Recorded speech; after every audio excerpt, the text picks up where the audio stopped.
परमेश्वर कम और ज्यादा नहीं देखता। आपको मालूम प्रभु यीशु मसीह जब आया था तो उसने कितने लोगों को नाम लेकर बुलाया था?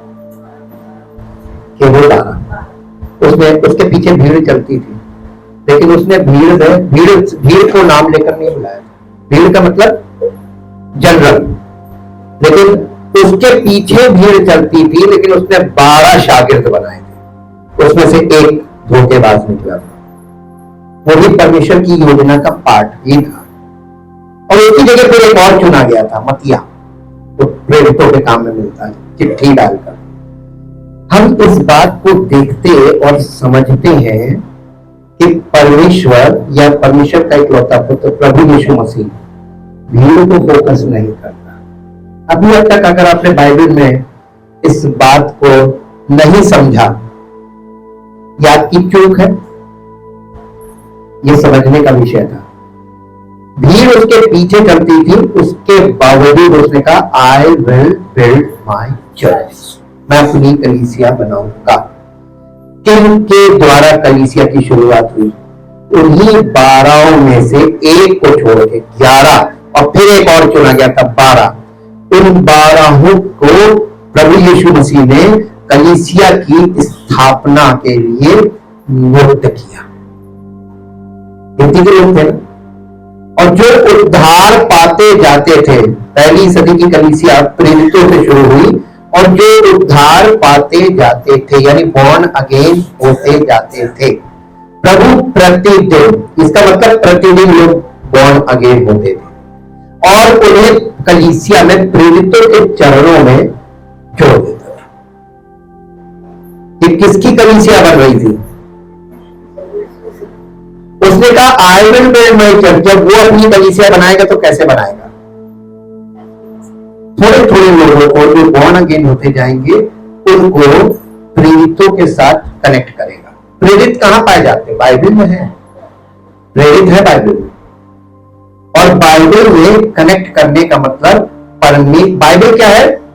परमेश्वर का वचन भी है, और स्वयं वो वचन कौन है? हाँ, लोगोस। लोगोस का मतलब गॉड। लोगोस का मतलब क्राइस्ट भी है।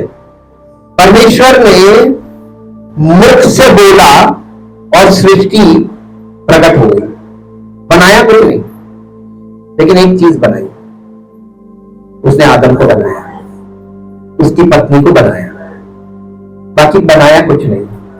तो बनाने में और प्रकट होने में दोनों में अंतर है। ठीक है। हम आपको ये समझाना और ये सिखाना चाहते हैं कि बाइबल को जिस प्रकार आज तक आप लोग पढ़ते आए हैं, अचानक से खोला जो सामने आ गया, आउट ऑफ द कॉन्टेक्स्ट एक पद लिया और एक पद लेकर आपने देखिए आजकल बहुत टी शर्ट्स दिखती है जिन पे वर्सेस लिखे होते हैं। वो अपने फ्रिज के ऊपर लोग स्टिकर्स लगाते हैं, गाड़ियों पे स्टिकर्स लगाते हैं। वो स्टिकर्स पे जो पद लिखे होते हैं वो आउट ऑफ द कॉन्टेक्स्ट होते हैं, संदर्भ के बाहर होते हैं।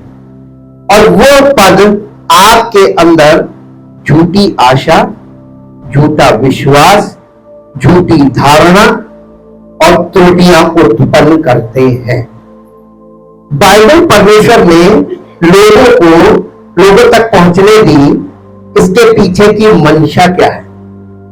कि सब लोग अपना अपना इंटरप्रिटेशन पढ़ के अपना अपना अर्थ निकाले और अपने तरीके से बाइबल को पढ़े और अपने तरीके से। आज मसीहत की जो हालत आपको देखने को मिल रही है ना, वो इसीलिए कि सब अपनी भाषा में अपने दृष्टिकोण से बाइबल को पढ़ रहे हैं और अपना अर्थ लगाकर एक नया डिनोमिनेशन शुरू कर देते हैं, कलीसिया की स्थापना करते हैं।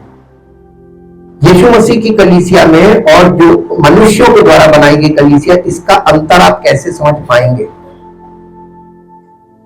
एक भयानक चीज बताते हैं। भयानक चीज, संदर्भ को बहुत ध्यान रखिएगा। कॉन्टेक्स्ट बहुत मायने रखता है। जिस लाल समुद्र से परमेश्वर इजराइलियों को बचा के निकाला, उसी सेम रास्ते में जब मिस्री लोग घुसे तो क्या हुआ?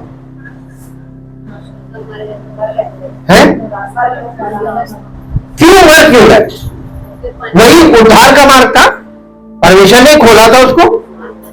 समुद्र को दो भागों, पानी को दो भागों में विभाजित किया, वाटर डिवाइडेड, और बीच में रास्ता बनाया। अब आप देखिए पानी का संदर्भ आ रहा है, जिसको पौलुस ने, जो व्यवस्था को बहुत अच्छी तरीके से जानता था क्योंकि वो फरीसी था, ओल्ड टेस्टामेंट का सबसे टॉप टीचर जो था उस समय, गैमलियल, उसके चरणों में बैठकर वो अध्ययन करता था। उसका नतीजा आप देख रहे हैं। नतीजा क्या हुआ?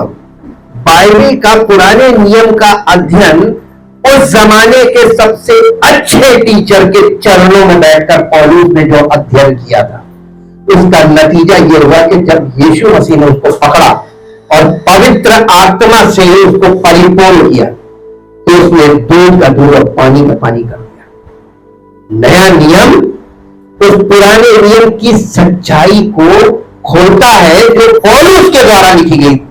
75% New Testament written by Paul. Pauline बोलते, पॉलिन लिटरेचर।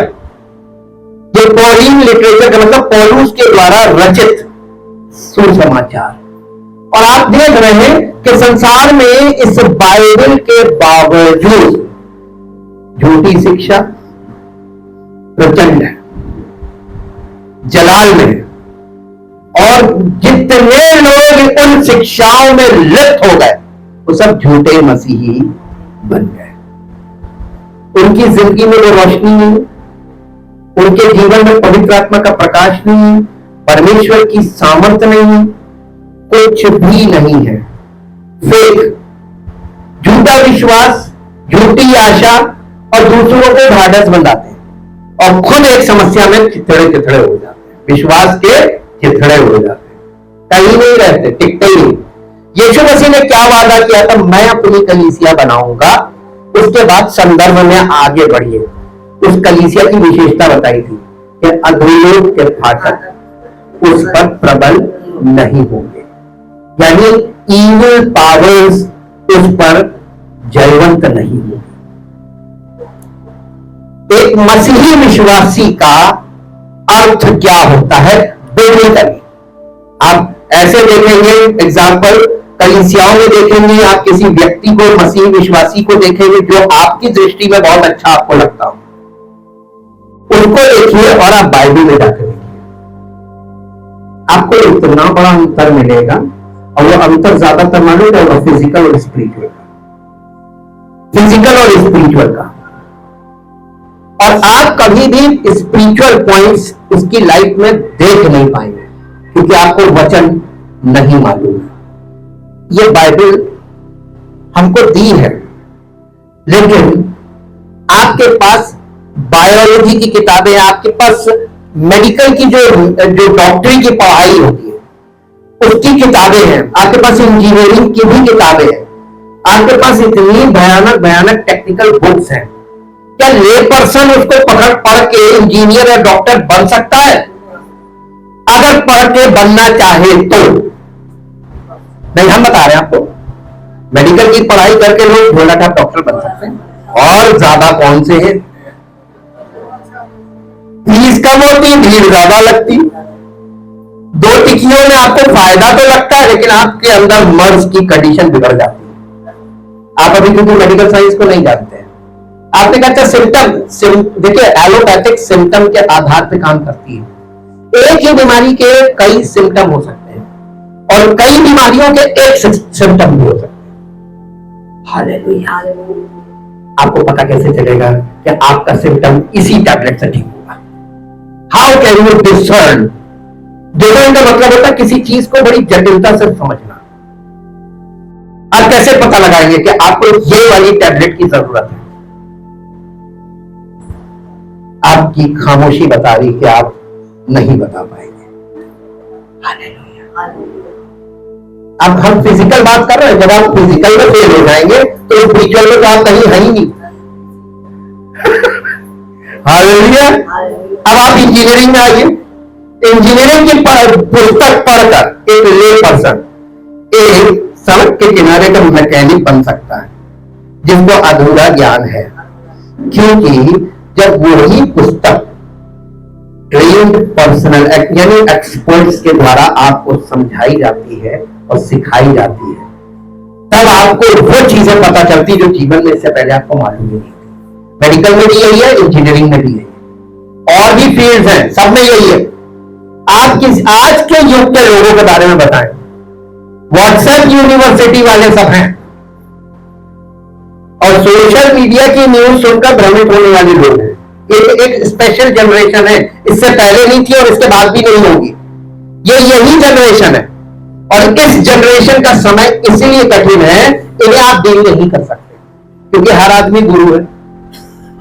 चेला तो कोई बनना ही नहीं मानता है, और वो अपने पीछे 10 लोगों को चेला बना के घूम रहा है, और सब गुरु, उसके चेले भी गुरु है। हालेलुया।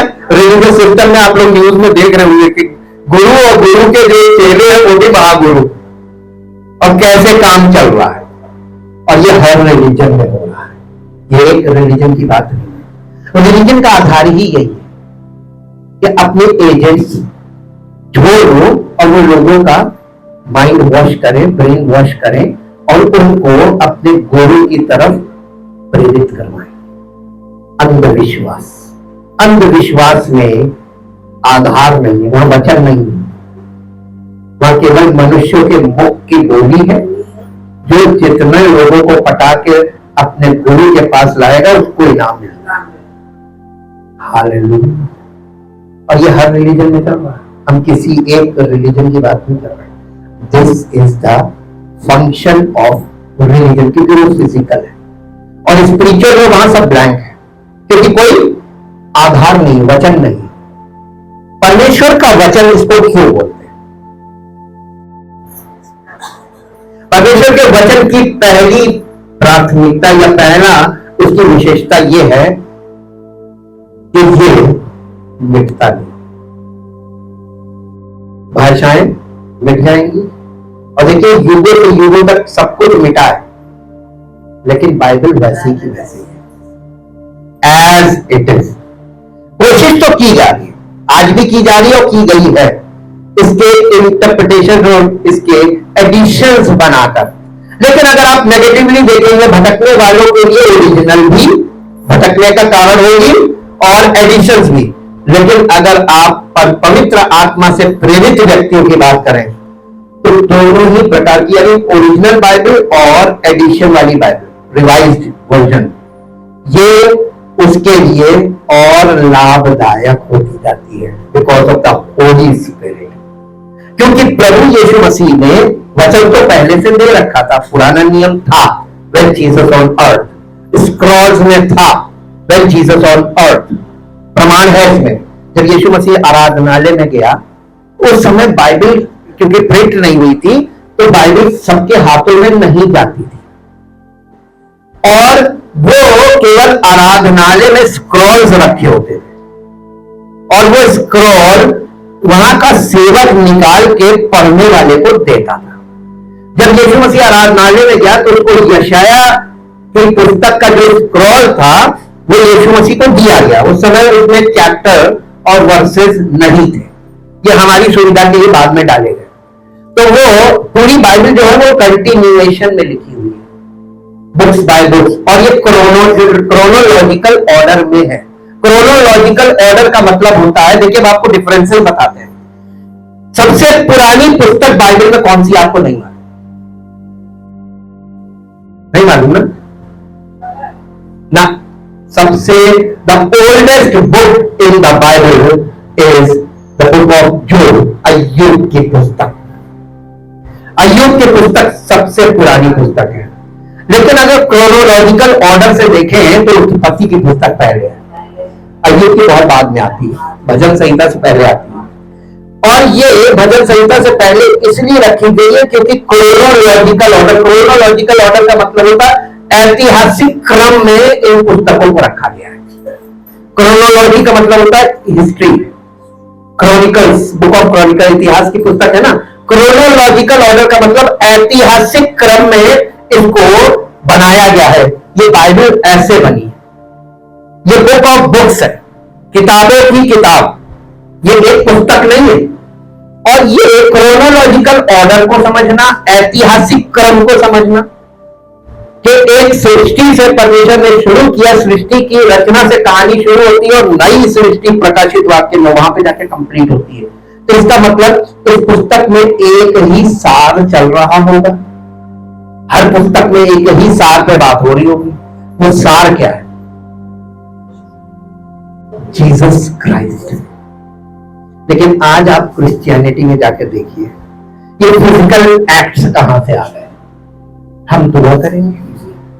आज लोग एक भयानक चीज बता रहे हैं आप लोग कि प्रार्थना करते हैं पानी लेकर और कहते हैं ये यीशु मसीह का लहू बन गया। वाह, कैसे हम यीशु मसीह के लहू को बना सकते हैं? ये संभव है क्या? ये झूठी शिक्षा से निकल कर आ रहा है, झूठी प्रैक्टिस। जहां झूठी शिक्षा होगी वहां झूठी प्रैक्टिसेस चल रही है। आज कौन सी कलीसिया जहां पर किसी प्रकार की गलत प्रैक्टिसेस नहीं चल रही? Physical acts, rituals. मेरे साथ एक पद लिखा है, देखिए हम आज आपको कॉन्टेक्स्ट के बारे में बताएंगे। The importance of context, out of context and in context. संदर्भ में बाइबल को पढ़ना और संदर्भ के बाहर जाकर बाइबल को पढ़ना।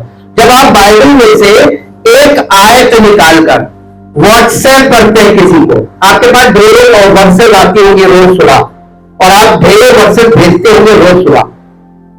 हाँ के ना? कितने लोग भेजते हैं? अभी भी कोई हाथ नहीं उठाएगा। सबसे बड़े पापी तो मैं ही, और मैं इस बात से खुश होता हूं कि मैं तो I am the chief Sinner. गलत।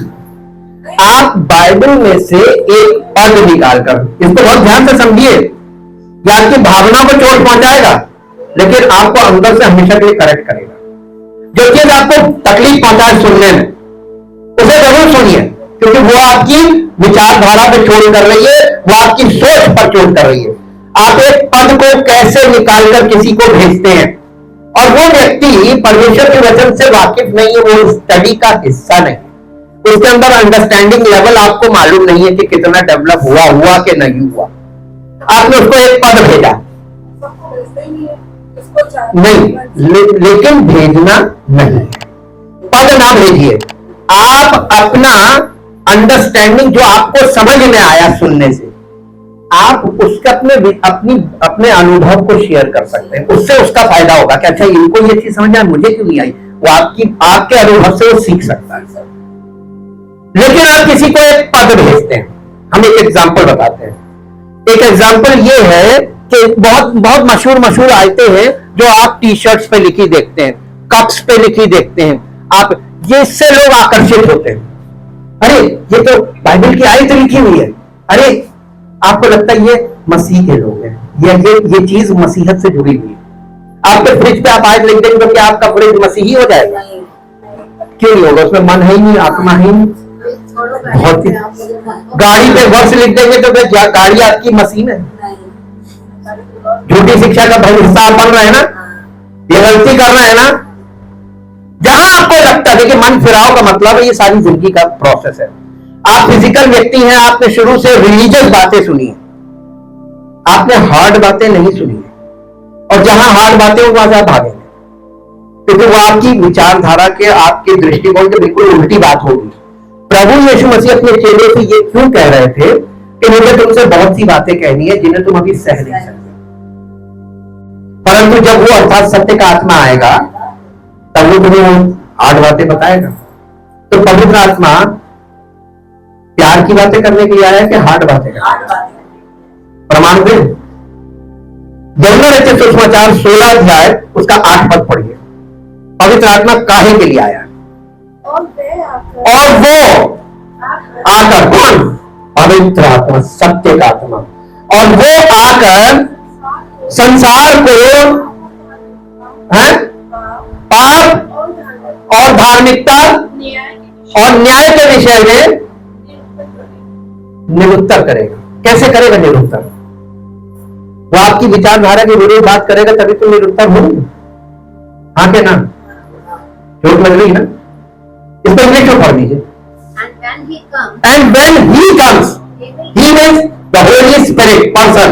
He comes, he will convict and convince the world and bring demonstration to it about sin and about righteousness, uprightness of heart, and right standing with God, and about the judgment of God. 3 विषयों पर पवित्र आत्मा गंभीर चर्चा करेगा और इंसान को, हमारे दिलों को, हमारे विचारों को, हमारे दृष्टिकोण को रिफ्यूट करेगा। रिफ्यूट का मतलब कैंसिल करेगा। अगर तुम ये विचार रखते हो वो गलत है, यू आर रॉन्ग। कन्विक्ट का मतलब दोषी ठहराएगा और कन्विंस करेगा। जो व्यक्ति कन्विक्शन को या पवित्र आत्मा के द्वारा जब वो आपको दोषी ठहराएगा तो इसमें 2 प्रतिक्रियाएं होंगी। कुछ लोग कन्विक्शन के कारण भाग जाएंगे और जो लोग कन्विक्शन के बाद सरेंडर कर देंगे, प्रभु हमें सत्य कर, हमें ग्रहण कर ले, हम वो नहीं है जो हम समझ रहे थे और हम वो बनना चाहते जो आप वो बनना चाहते, तो वो कन्विंस करेगा, आपको सही मार्गदर्शन करना शुरू कर देगा। पवित्र आत्मा का मार्गदर्शन कब मिलेगा? जब आप कन्विक्ट हो जाएंगे, आप दोषी ठहर जाएंगे और मान लेंगे कि मैं हूं। संसार का मतलब क्या मालूम है? हमारे अंदर जो फ्लैश है, शारीरिक समझ, शारीरिक बुद्धि, शारीरिक यानी विवेक आप इसको कह लीजिए, जिसके द्वारा हमारा जीवन हम निर्णय लेते हैं, विवेक, ये शारीरिक है। और जब कन्विक्ट होगा ना, क्योंकि हमारा विवेक लगातार हम जो निर्णय ले रहे हैं वो फेल कर रहा है, गलत है भाई। इसका मतलब हमारा विवेक जब पवित्र आत्मा हम वचन के द्वारा कन्विक्ट करेगा तो हमको क्या करना चाहिए? हमारे पास 2 रास्ते हैं, तो भागते और यह हम सरेंडर कर नहीं। जो समर्पित हो जाएगा उसको हम मार्गदर्शन शुरू कर देगा पवित्र आत्मा। नहीं करेगा, भाग जाएगा। तो भाग कर क्या वो बच जाएगा? मृत्यु उसका इंतजार कर, और फिजिकल डेथ के साथ साथ इटर्नल डेथ है। हालेलुया। अब मेरे साथ एक पद में आइए, यूहन्ना रचित सुसमाचार उसका अध्याय 3 और उसका 5 पद पढ़िए। यीशु ने उत्तर दिया, निकोदेमुस से यीशु मसीह बात कर रहा है। बैकग्राउंड क्या है? ये यहूदियों का हेड है, यहूदी कम्युनिटी का हेड, और उससे यीशु मसीह बात कर रहा है। वो यीशु मसीह की बातें सुन रहा है। अब रीजनिंग तो होगी, क्योंकि यीशु मसीह 100% स्पिरिचुअल और Nicodemus 100% physical. When a spiritual person speaks to the physical person, तो वहां एक प्रॉब्लम आती है। प्रॉब्लम क्या आती है? स्पिरिचुअल व्यक्ति वहां पर जिन शब्दों का, भौतिक शब्दों का इस्तेमाल कर रहा होता है उसको मेटाफर बोलते हैं या रूपक बोलते हैं। वो रूपकों के द्वारा बात कर रहा होता है, और जो फिजिकल पर्सन है वो उसकी बातों को फिजिकली यानी अंडरस्टैंड कर रहा होता है। अब पढ़िए इसको। यीशु ने निकोदेमुस से कहा कि मैं तुझसे सच सच कहता हूं, जब तक कोई मनुष्य जल और आत्मा से न जन्मे तो वो परमेश्वर के राज्य में क्या नहीं कर सकता। कब तक? नहीं, नए सिरे से नहीं लिखा है, नहीं नए सिरे से नहीं लिखा है। यही तो आपको बता रहे, कॉन्टेक्स्ट से बाहर मत जाया कीजिए। हाँ, यहाँ पर जो लिखा है वही बोलना है, उसी पे बात होगी। एजेंडा है जल और आत्मा। अब यहां पर 2 चीजें हैं, एक भौतिक है और एक आत्मिक है। भौतिक क्या है? भौतिक क्या है इसमें? जल। और आत्मिक क्या है? अब यहां पर आप जब जाकर इसको ओरिजिनल टेक्स्ट में स्टडी करेंगे, मेरा अब तक का जो अनुभव हमें प्राप्त हुआ है वो पहाड़ खोदने के बाद निकलती चुई है। और हम अपने सर को इतना पीटते हैं कि हम लोग देखो, फिजिकल आदमी सीधे फिजिकल पॉइंट पे जाता है और फिजिकली अंडरस्टैंड करता है। आजकल जितने भी डिनोमिनेशन है, हर डिनोमिनेशन में पानी का जो प्रतीक है उसको लोगों ने पानी के बपतिस्मे से जोड़ रखा है। पानी का बपतिस्मा मनुष्य की क्रिया है, ये आपका काम है। मान लीजिए कि आप किसी कलीसिया में गए और उन्होंने आपको बपतिस्मे के बारे में अपनी शिक्षा दी। मैं उनकी शिक्षा की बात कर रहा हूं क्योंकि बाइबल की शिक्षा आई नहीं। उन्होंने अपनी शिक्षा दे दी अबाउट बैप्टिज्म। आपके दिमाग में वो चीज आ गई कि नहीं बपतिस्मा बहुत जरूरी, बिना बपतिस्मे में उद्धार होगा नहीं। उद्धार का मतलब बॉर्न अगेन, तो हम बॉर्न अगेन नहीं होंगे। आप उस बपतिस्मे की विधि को उनके बताए अनुसार पूरा कर लेते हैं फिजिकली। क्या प्रभु यीशु मसीह आपकी क्रिया के लिए ठहरता है कि जब आप कुछ करोगे तब वो करेगा? ये फिजिकल एक्ट है। तो बेटा फिजिकल एक्ट स्पिरिचुअल लाइफ में शुरुआत ही नहीं हो रही है, फिजिकल एक्ट से शुरुआत नहीं, यही तो कहा जा रहा है। ये केवल और केवल परमेश्वर के ऊपर निर्भर करता है कि आपका जन्म कब होना है और कहां होना है। जन्म और मृत्यु किसके हाथ में? कॉमन सेंस से बता रहे हैं, अभी बाइबल नहीं आई इसमें। अब जन्म बाइबल में दो जन्म है, एक फिजिकल बर्थ और एक स्पिरिचुअल बर्थ। आज तक मेडिकल साइंस आपके जन्म के समय को नियुक्त नहीं कर सकती, वो एक लमसम आइडिया ही देगी और ज्यादातर केसेस में आइडिया ओवर हो जाता है, टाइमिंग ओवर हो जाती है। हालेलुया। तो इसका मतलब कोई करेक्ट प्रिडिक्ट नहीं कर सकता कि जन्म कब होगा और कैसे होगा और कहां होगा। ये तो परिस्थितियों पर निर्भर करता है। हालेलुया। आपको डॉक्टर बोलेगा नॉर्मल डिलीवरी और एंड टाइम को पता चला सिजेरियन।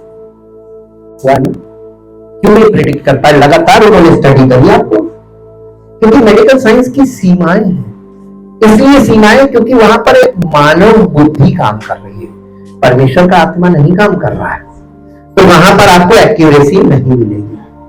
हालेलुया। और आप परमेश्वर के वचन से ज्यादा महत्व किसको देते हैं? डॉक्टर क्या कह रहा है, यही आपका विश्वास है, यही विश्वास है। आपका फिजिकल माइंड डॉक्टर की बात को प्राथमिकता देगा और आपके अंदर क्योंकि स्पिरिचुअल माइंड ही नहीं है तो आप स्पिरिचुअल बातों को हाँ और ना कंफ्यूज रहेंगे। हाँ भी बोलेंगे ना भी बोलेंगे, हाँ भी बोलेंगे, कहेंगे हाँ हम विश्वास कर रहे, लेकिन विश्वास के बाद लेकिन क्यों आया? लेकिन का मतलब हमें डाउट है। हालेलुया। कौन है विश्वासी बताइए? सब तो कहते हैं हम तो मसीह में हैं, हम मसीही विश्वासी हैं।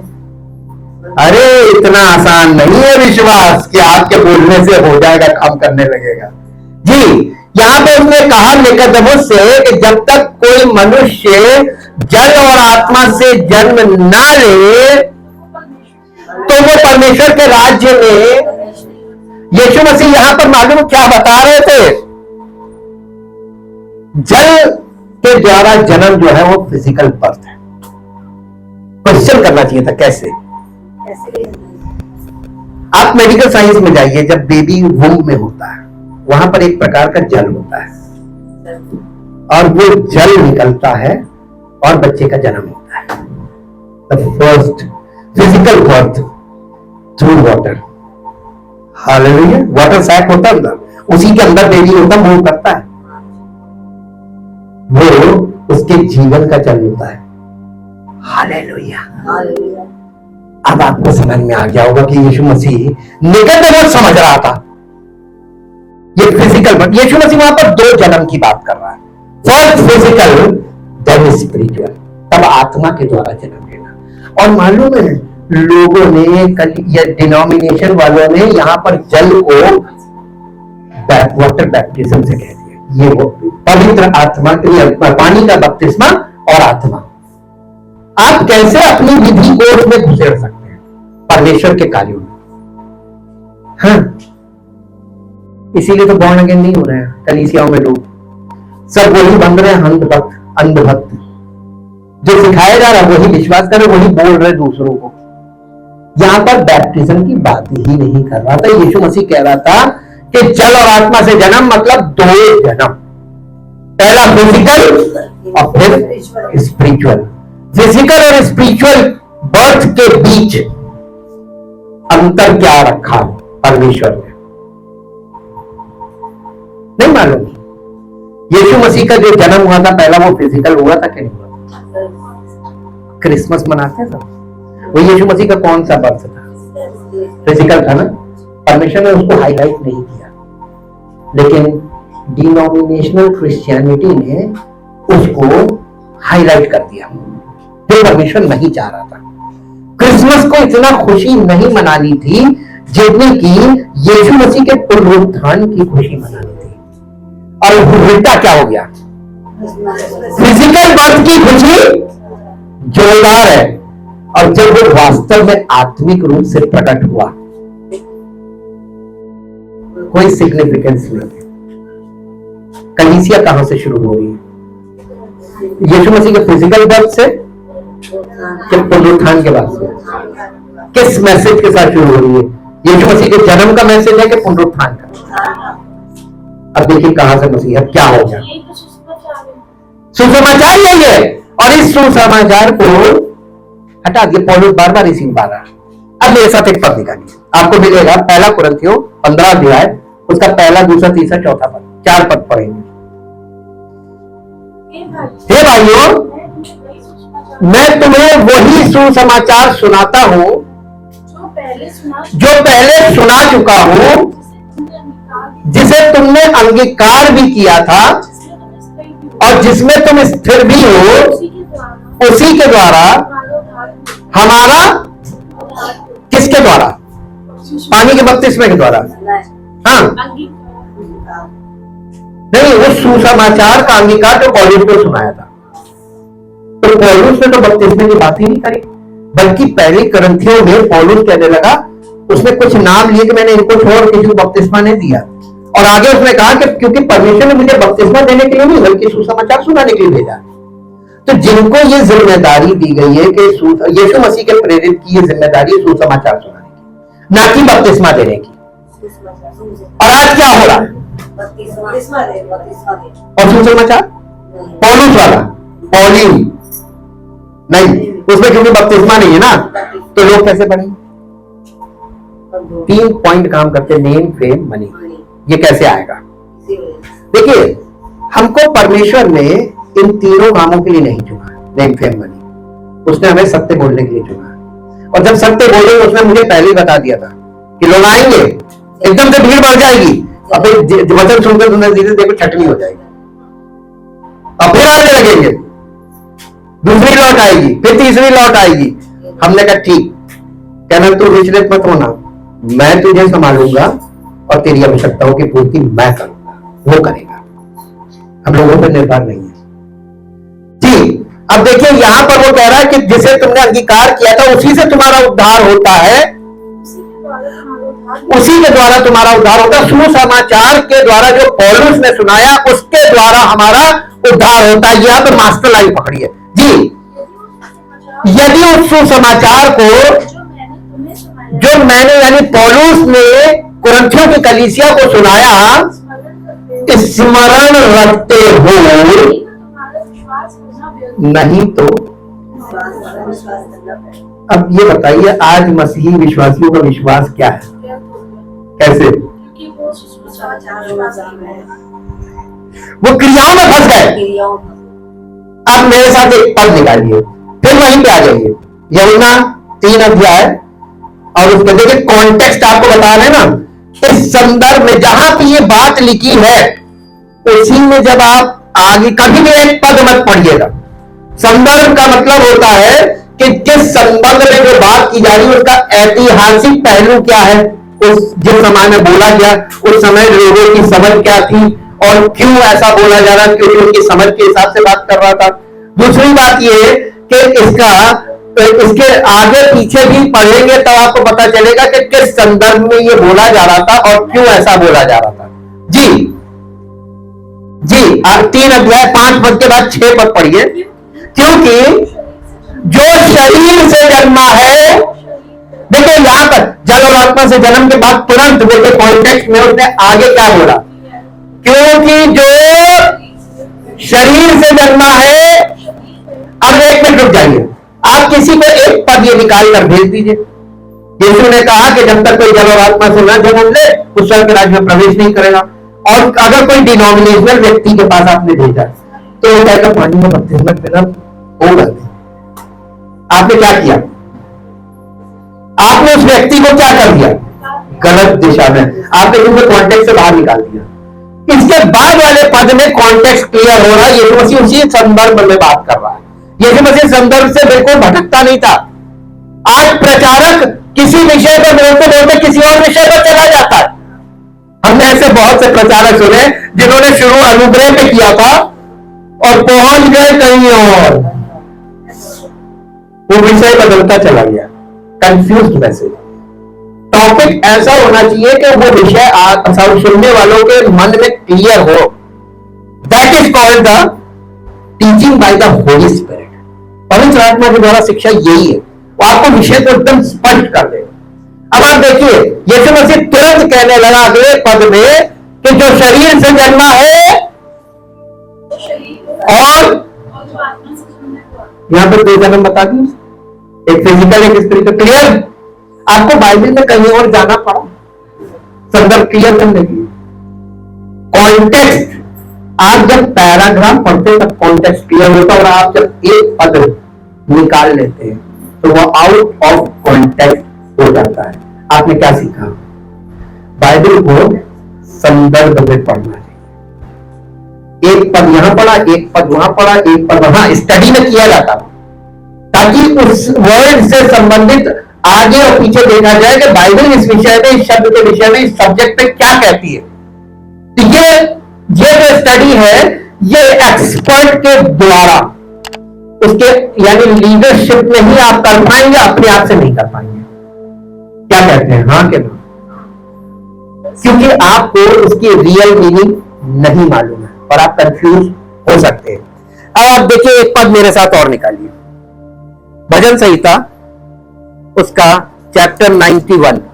ये बहुत फेमस है, और जब वो हुई थी ना, जब महामारी चल रही थी तब इसका बड़ा इस्तेमाल किया गया और आज भी किया जाता है। भजन संहिता 91 और उसका 7 पद पढ़िए। तेरे निकट 1000 और तेरी दाहिनी ओर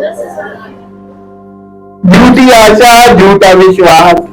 तेरे निकट 1000 तेरे दाहिनी ओर 10,000 के। शैतान ने मालूम क्या किया था? यीशु मसीह को यहीं से तो बोल रहा था कि अपने आप को ऊपर से गिरा दे, क्योंकि तेरे विषय में लिखा है कि वो अपने दूतों को बता लिखा। ये 91 में लिखा है। शैतान क्या कर रहा था? आउट ऑफ कॉन्टेक्स्ट बात कर रहा था। तब यीशु मसीह को ये कहना पड़ा ये भी लिखा है। हाँ, कॉन्टेक्स्ट जब आप पढ़ेंगे तब आपको पता चलेगा इसमें एक कंडीशन आ रही है, और जब आप वो कंडीशन पूरी करेंगे तभी ये वायदा आपके जीवन में। आजकल के मसीही फॉली फेथ का मतलब समझते हैं? खोखला विश्वास। मुझे तो निश्चय है वो प्रभु बचाएगा। तुमने कितनी उसकी मानी? हालेलुया। झूठे विश्वासी क्या करते हैं? झूठा विश्वास करते हैं, झूठी आशा रखते हैं, और दूसरों को भी यही सिखाते हैं। क्या करना है? आपको संदर्भ को समझना है। यहां पर यीशु मसीह ने क्या कहा कि हाँ, इसको पढ़ दी। तेरे निकट 1000 और तेरी दाहिनी ओर 10,000 गिरेंगे, परंतु वो महामारी तेरे पास ना आएगी। महामारी के विषय में कहा जा रहा है, लेकिन इसका पहला पद पढ़े, कॉन्टेक्स्ट में आए।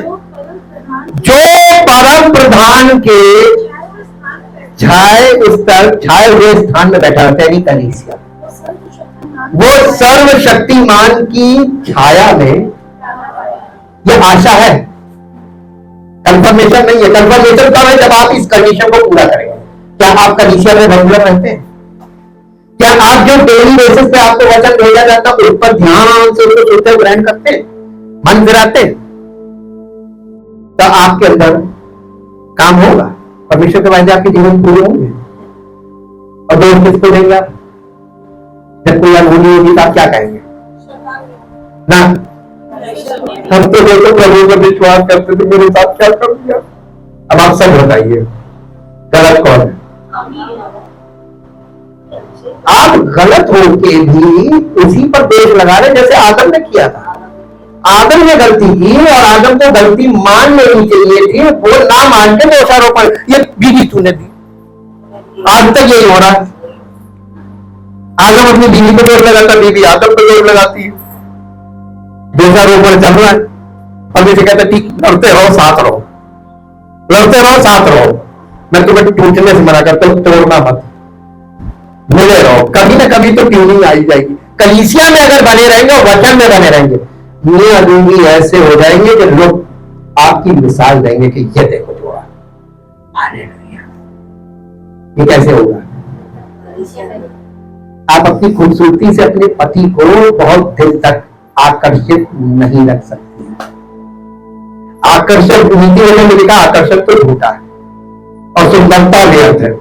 ये सुंदरता और आकर्षण थोड़े समय की है।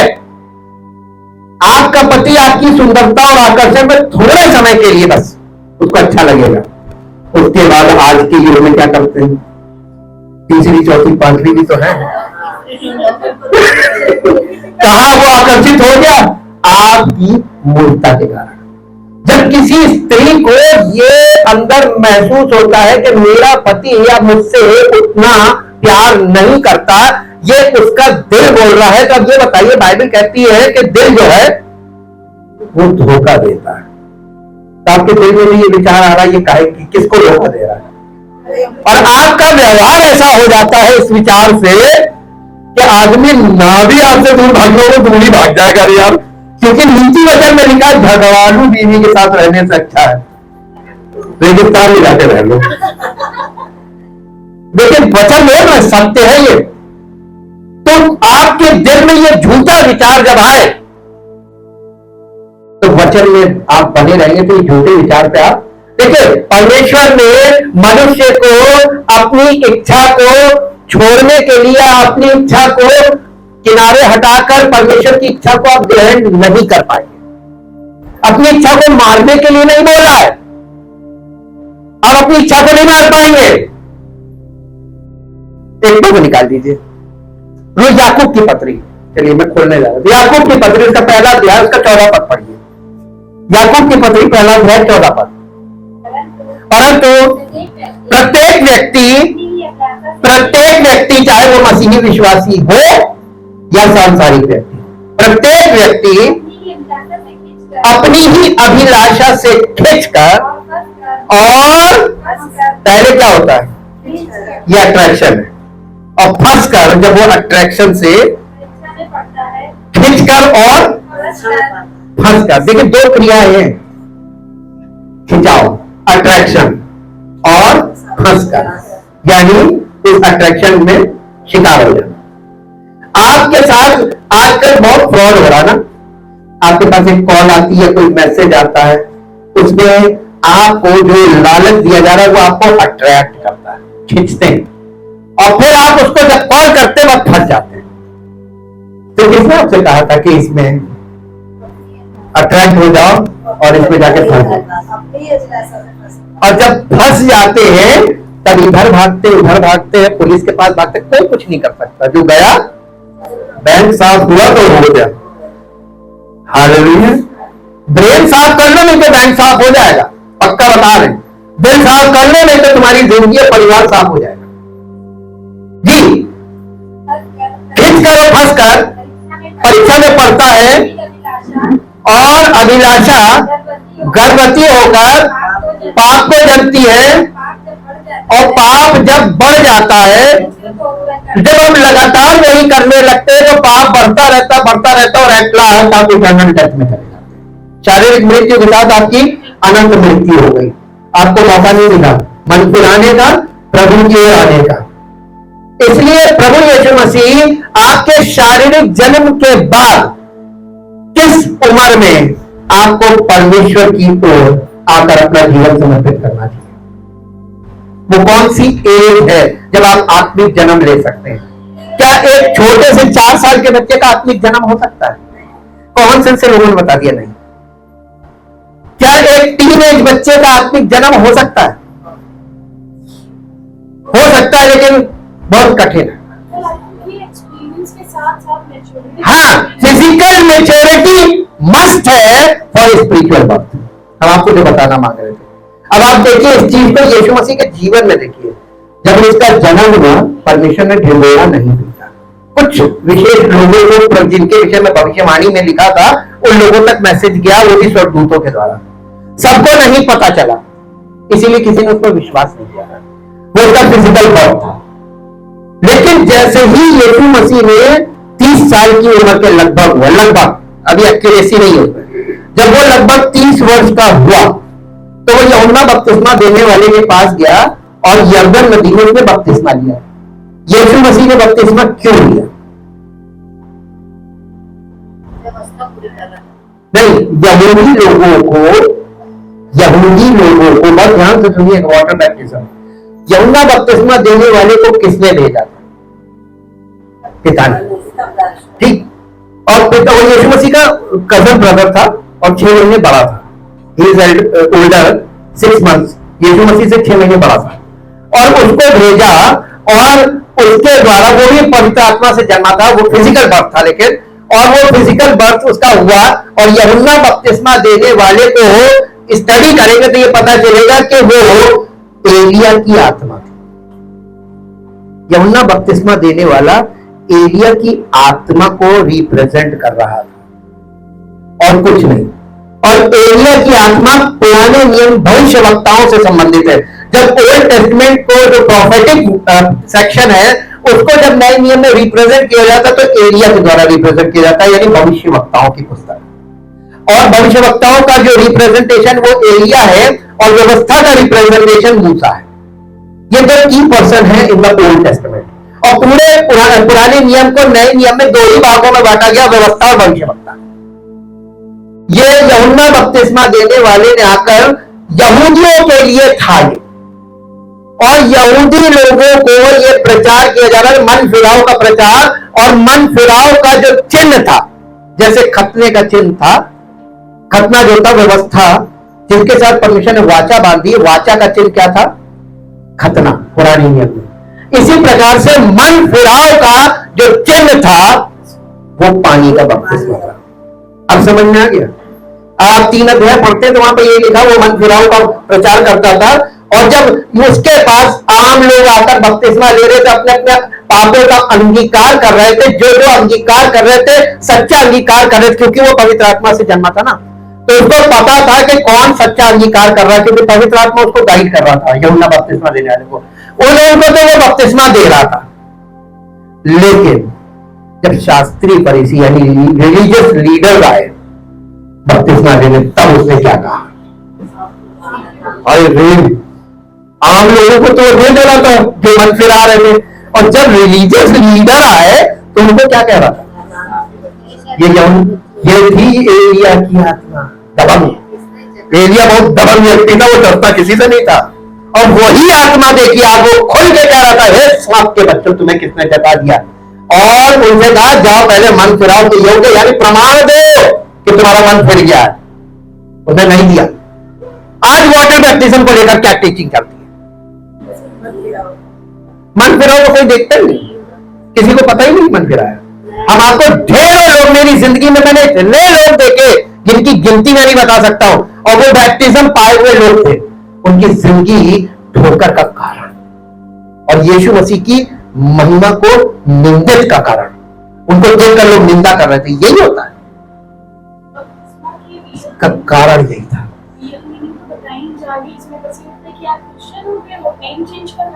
बैप्टिज्म यानी हम लोगों के लिए था ही नहीं वाला पानी का, ये केवल यहूदियों के लिए था। क्यों था ये भी बाइबल बताती है।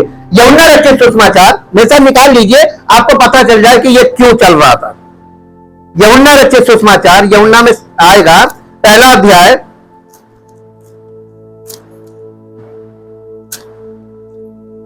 यूहन्ना उसका 1 अध्याय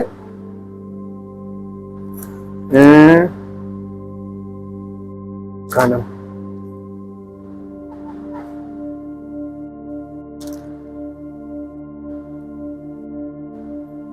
नहीं, यहाँ पे नहीं, इसमें आ जाइए, लूका में आइए। नहीं, यही है 1 अध्याय और उसका 19 पद से पढ़िए। यूहन्ना की गवाही ये है कि जब यहूदियों ने यरूशलेम से याजकों और लेवियों को उससे ये पूछने के लिए भेजा कि तू कौन है, तो उसने ये मान लिया और इनकार नहीं किया, परंतु मान लिया कि मैं मसीह नहीं हूं। इसका मतलब शास्त्री फरीसी उसको क्या समझ रहे थे, ये मसीह है। और अब आप इसका उल्टा देखिए, यीशु मसीह को क्या समझ रहे थे, उसको कह रहे थे पुराने नियम का कोई भविष्यवक्ता है। कितनी अच्छी समझ थी ना उनकी, कितनी अच्छी समझ थी। रिलीजियस लीडर्स उस जमाने के आज के कैसे होंगे, कंपेयर कीजिए ये कलयुग के। जब सही युग में ऐसे थे तो कलयुग के कैसे होंगे। हालेलुया, बाइबल आंख खोलती है जी। आगे तब उन्होंने उससे पूछा तो फिर तू कौन है, क्या तू एलिया है? उसने कहा मैं नहीं हूं। क्या तू वो भविष्यवक्ता है? तो क्या तू कोई भविष्यवक्ता है? उसने उत्तर दिया ना। तब उन्होंने उससे पूछा तू है कौन। अब आगे पढ़िए, ताकि हम अपने भेजने वालों को, इसका मतलब रिलीजियस लीडर खुद नहीं जाते तो अपने चेलों को भेजते थे। क्या पता करके आओ ये कौन है, कौन प्रचार कर रहा है आजकल जी। तो अपने विषय में क्या कहता है? उसने कहा, बहुत ध्यान से सुनिएगा, उसने क्या कहा? जैसे यशाया भविष्यवक्ता ने कहा है, मैं जंगल में I am the word in the wilderness. वो कौन था? यूहन्ना बपतिस्मा देने वाला कौन था? इसने ये ऐसा क्यों बोला मालूम क्यों? भविष्यवाणी में इसके विषय में ऐसे ही लिखा है, और अपने संदर्भ में जो भविष्यवाणी थी उसने कोड करी उनको, ताकि वो रिलीजियस लीडर पढ़ के देख ले, लोगोस में जाके देख ले रिटन वर्ड में। उसके बाद भी उनकी नहीं समझ में आया। आज आप मसीह में बाइबल पढ़ते फिर भी नहीं समझते। यही सेम प्रॉब्लम आज भी है जी। जंगल में पुकारने वाले का एक शब्द है कि तुम प्रभु का मार्ग सीधा करो। वे फरीसियों की ओर से भेजे गए थे। हाँ, उन्होंने उससे ये प्रश्न पूछा, यदि तू ना मसीह है, ना एलिया, और ना वो भविष्यवक्ता है, तो फिर बपतिस्मा क्यों देता है? बहुत बढ़िया जवाब था। तो फिर बपतिस्मा क्यों दे रहा है? तब यूहन्ना ने क्या कहा? मैं तो जल से बपतिस्मा देता हूं, परंतु तुम्हारे बीच में एक व्यक्ति खड़ा है जिसे तुम, कौन था वो? वहां खड़ा था ना, उसको वो लोग जानते नहीं थे कि ये भी कोई है और ये यूहन्ना से श्रेष्ठ है। देखिए एकदम कॉमन मैन। आज यीशु मसीह आपके बीच में अगर खड़ा हो इस रोड पे, आप उसी के विरोध में उसी के मुंह पे बोल रहे हैं। ऐसी तो कर रहे थे ये लोग जी। अर्थात मेरे बाद आने वाला, जिसकी जूती का बंद मैं खोलने के योग्य नहीं हूं, ये बातें यरदन के पार बैतनिया में हुई, जहां यूहन्ना बपतिस्मा देता था।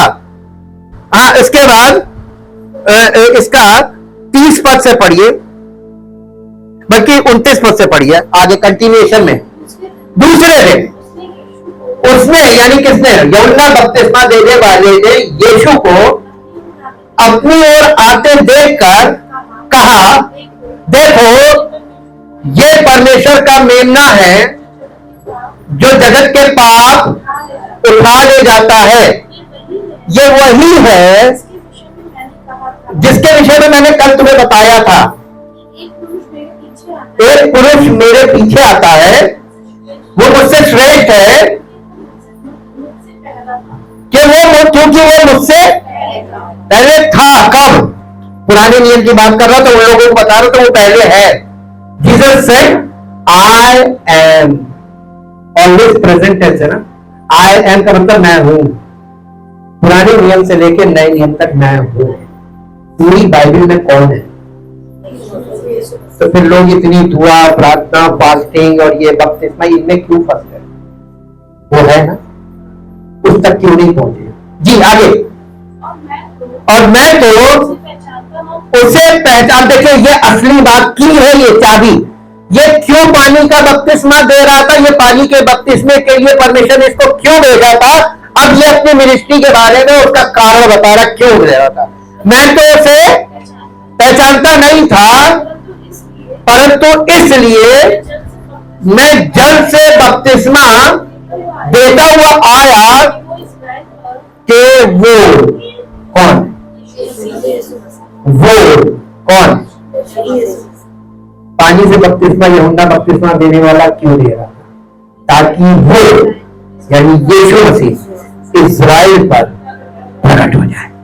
यह कारण था पानी के बपतिस्मे का, क्योंकि यूहन्ना नहीं पहचानता था कि कौन मसीह है। परमेश्वर पिता ने, आगे पढ़िए देखिए, अपना साथ बता रहा है। और यूहन्ना ने गवाही दी कि मैंने आत्मा को कबूतर की नाई आकाश से उतरते देखा है, यानी कि कबूतर उतरते नहीं देखा था। आज लोग कबूतर बेच रहे हैं, पवित्र आत्मा ले जाओ। अरे वहां व्यवस्था के समय में कबूतर बिकते थे। ये पुराने नियम से जुड़ा मैटर है, ये हम लोग मसीहत से नहीं है जुड़ा, ये व्यवस्था से जुड़ा मैटर है। कबूतर जो गरीब लोग होते थे, यीशु मसीह का जब खतना हुआ था, जब उसका नाम रखा गया था, तो इतना गरीब परिवार था, क्या चढ़ाया था? गरीब परिवार क्या चढ़ाते थे?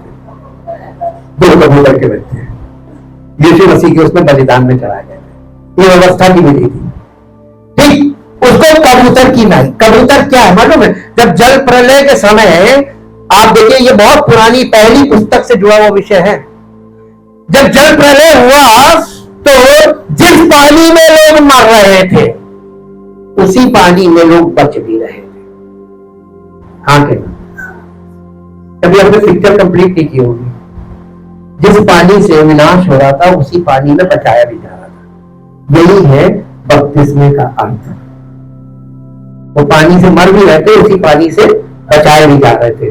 फिर आप इधर आइए, जब इजरायली लोग लाल समुद्र पार कर रहे थे, जिस पानी से इजरायली बचाए गए थे, उसी पानी में मिस्री मर गए। इससे उद्धार का मार्ग आज भी वही है, वही आज भी मार्ग। यीशु मसीह कह रहा था मार्ग नहीं है, वो मार्ग जो पुराने नियम में बताए जा रहे हैं, वो यीशु मसीह ने बनाया, वो यीशु मसीह है। और उस मार्ग में चलने वाले 2 प्रकार के लोग हैं, एक उसमें बच जाएंगे, दूसरे उसमें मर जाएंगे। अब कौन से? यानी आप मसीह में अगर है तो आप किस प्रकार? फिजिकली चलेंगे तो खत्म हो जाएंगे, पवित्र आत्मा की अगुवाई में चलेंगे तो बचेंगे। अब आप बताइए, लोगों और रेमा कल बताया, आपको पता कैसे चलेगा कहां लोगों से कहां रेमा? जी आगे बढ़िए, वहां पे क्या लिखा है कि मैंने आत्मा को कबूतर की नाई आकाश से उतरते देखा, और वो आत्मा उस पर, किस पर? यीशु मसीह पर ठहर गया। इसको कंफर्मेशन मिल गई, यही है जी। मैं तो उसे पहचानता नहीं था, परंतु जिसने मुझे जल से, किसने भेजा था?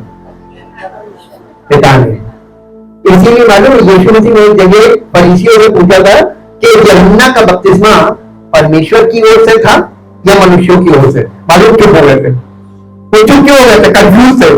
मुझे आपस में कहने लगे, अगर हम कहेंगे परमेश्वर की ओर से तो कहते तुम विश्वास क्यों नहीं करते हो, और अगर कहेंगे मनुष्यों की ओर से तो मारेंगे वो, हमारी तरफ से था। हालांकि लेकिन आप अभी भी इस पद को भी नहीं समझ पाए। बपतिस्मा ये नहीं कह रहा था यीशु मसीह पानी का बपतिस्मा, यीशु मसीह ने उनको ये बता रहे थे कि जब तुमने उस व्यक्ति को जिस पर पवित्र आत्मा उतरा, आकाशवाणी हुई थी, आकाशवाणी हुई थी। तो आकाशवाणी भी नहीं सुन पाए शास्त्री हुई थी, तो विश्वास कर ले तो यही है। उन्होंने मसीह पर विश्वास ही नहीं किया, आउट एंड आउट रहे। अब देखिए यहाँ पे वो कह रहा है, जिसने मैं तो उसे पहचानता ना था, परंतु जिसने मुझे पानी से बपतिस्मा देने के लिए भेजा, किसने भेजा? परमेश्वर ने, परमेश्वर की ओर से था जी।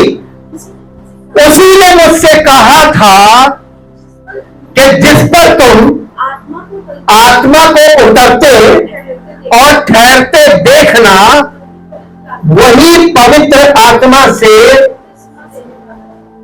वही है पवित्र आत्मा से बपतिस्मा। अब ये बताइए, पवित्र पानी के बपतिस्मे की मिनिस्ट्री का पर्पस यीशु मसीह पर आत्मा उतरने के साथ पूरा हुआ कि नहीं?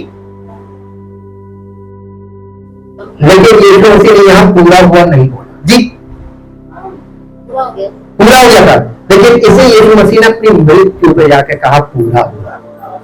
हालेलुया। कलीसिया कहां से शुरू हुई? पेंटेकोस्त से जब आत्मा कलीसिया के ऊपर प्रेरित हो गए। ये क्या था?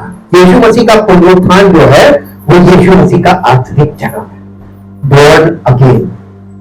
उसी के बाद कलीसिया का जन्म होता है।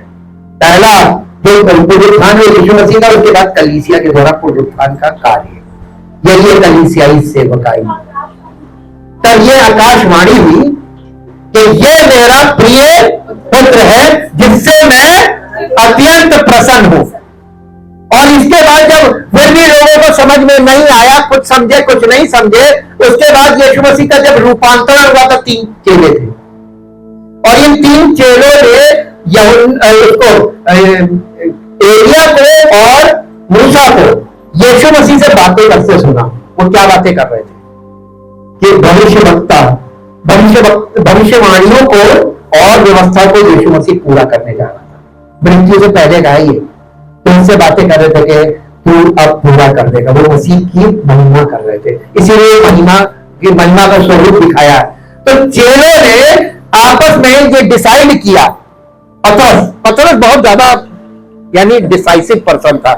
कहने लगा कि हम यहाँ 3 मंडप बना लें, एक एलिया के लिए, एक मूसा के लिए और एक तेरे लिए। और चेले के तेरे एक सेट हो जाएगा, एक मंडप में एक सेट हो जाएगा, एक एलिया के साथ सेट हो जाएगा, एक मूसा के साथ, एक तेरे साथ। पतरस तो ये सोचा तो मैं तो यीशु मसीह के साथ सेट हो जाऊंगा। हालेलुया। क्योंकि पुराने नियम में भविष्यवक्ताओं की, देखिए एलीशा के जीवन से आप देख सकते हैं कुटिया, तो एलीशा कुटिया में रहता था, गेजी उसका इनकम किसकी होती थी? इनकम वाला पार्ट था। अब 3 बना लेते, लोग आएंगे, हम लोग सब अटेंडेंट। हालेलुया। लेकिन ऊपर से तुरंत आकाशवाणी हुई, क्या हुई? ये मेरा प्रिय पुत्र, इसकी सुनो, मत कहो। आज मसीह की लोग कहां सुन रहे हैं? सब अपने थॉट्स को लोगों के सामने उंडेल रहे हैं। रेमा नहीं, रेमा का एक्चुअल मीनिंग आपको दिखाते। लास्ट में एक पढ़िए, क्योंकि बाकी तो स्टडी से मिलेगा। यूहन्ना रचित सुसमाचार 4 अध्याय में आ जाइए। 3 अध्याय के बाद आता है ना 4 अध्याय। अब देखिए यीशु मसीह यहां पर फिर पानी के विषय में बात कर रहा है जी। 4 अध्याय का 7 पद से पढ़िए, 7th वर्ष। इतने में एक सामरी स्त्री जल भरने को आई। यीशु ने उससे कहा, मुझे पानी पिला जी, क्योंकि उसके चेले तो नगर में भोजन मोल लेने के लिए गए थे। उस सामरी स्त्री ने यीशु मसीह से कहा, तू यहूदी होकर मुझ सामरी से। इसका मतलब यहूदी और सामरी में कोई व्यवहार नहीं होता था।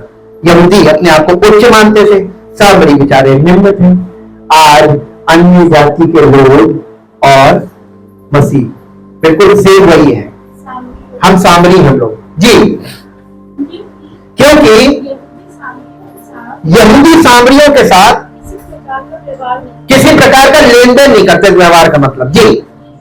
यीशु ने उत्तर दिया, यदि तुम परमेश्वर के वरदान को जानती और ये भी जानती कि वो कौन है जो तुझसे कहता है मुझे पानी पिला, तो तू उससे मांगती और वो तुझे, लो, पानी और पानी, दो पानी, उत्पत्ति में भी दो पानी है, उसने स्वर्ग का पानी और पृथ्वी का पानी अलग अलग किया। गॉड डिवाइडेड द वाटर्स, ये उत्पत्ति में है। यहां फिर दो पानी आ गया। और यीशु मसीह कौन सा पानी मांग रहा था? कुएं का पानी। और वो स्त्री जो है वो यीशु मसीह का ये तरीका था बातचीत करने का। नहीं भी पीना होगा तब भी उसने कहा मुझे पानी पिला, देखे क्योंकि सामरी थी ना, ये जरूर कुछ बोलेगी, तो सुसमाचार प्रचार का एक माध्यम बन जाएगा। देखिए, कम्युनिकेशन के बिना सुसमाचार कार्य नहीं करेगा। कम्युनिकेशन तो होना है ना, तो और किससे होना? अन्य जातियों से। और आज कम्युनिकेशन किससे कर रही है? कलीसिया किससे कर रही है? डेड फेथ मेंबर्स, मृतक विश्वास। तो इधर से सुनते बस निकाल देते हैं, ऑफरिंग देते हैं, आखिरी दुआ से पहले ही चलेगा और देर हो जाती है। जी आगे, जल्दी।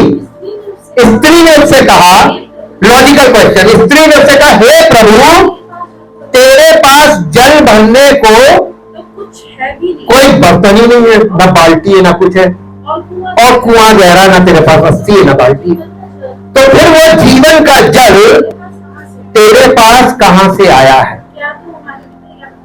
क्या तू हमारे पिता याकूब से बड़ा है? फोर फादर्स की बात कर रही, याकूब से बड़ा है तू, जिसने हमें ये कुआं दिया, और आप ही अपने संतानों, अपने जानवरों समेत, अपने पशुओं समेत उसमें से पिया।